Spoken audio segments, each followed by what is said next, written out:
Spring is a lovely time of year with melting snow and budding leaves. It's also the time of year when steam locomotive excursions and tourist railroads begin running for the tourist season.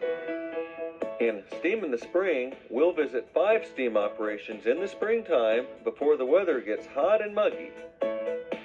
So sit back in your chair and enjoy plenty of great steam locomotive action in the springtime.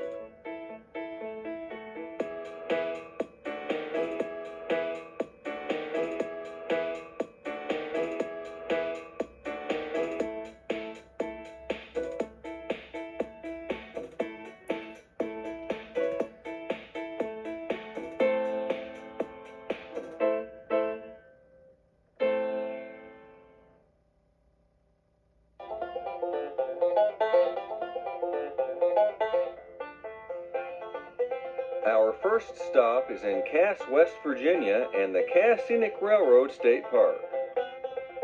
Cass was a company town, once owned by the West Virginia Pulp and Paper Mill, and later the Maurer Lumber Company, which once harvested timber in the region. Today, much of the town is preserved as a living museum, including the main street, church, and even the barber shop.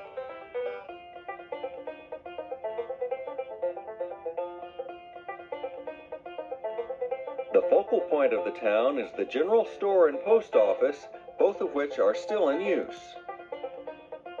Of course, the main draw for Cass is the trains.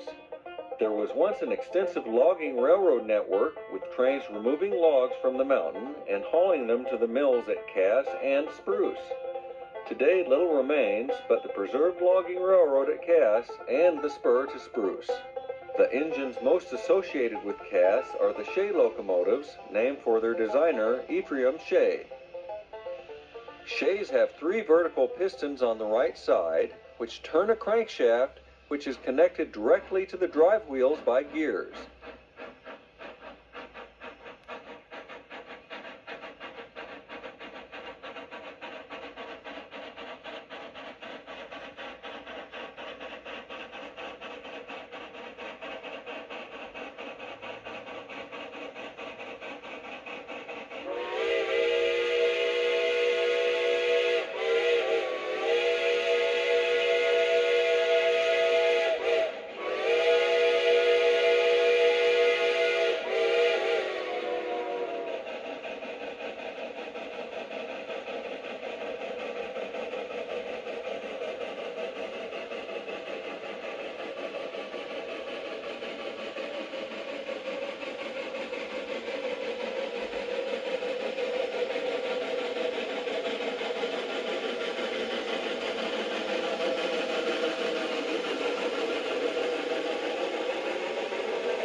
Today, these locomotives earn their keep primarily by hauling tourist trains from Cass, climbing 11 miles up the mountain to the summit at Bald Knob.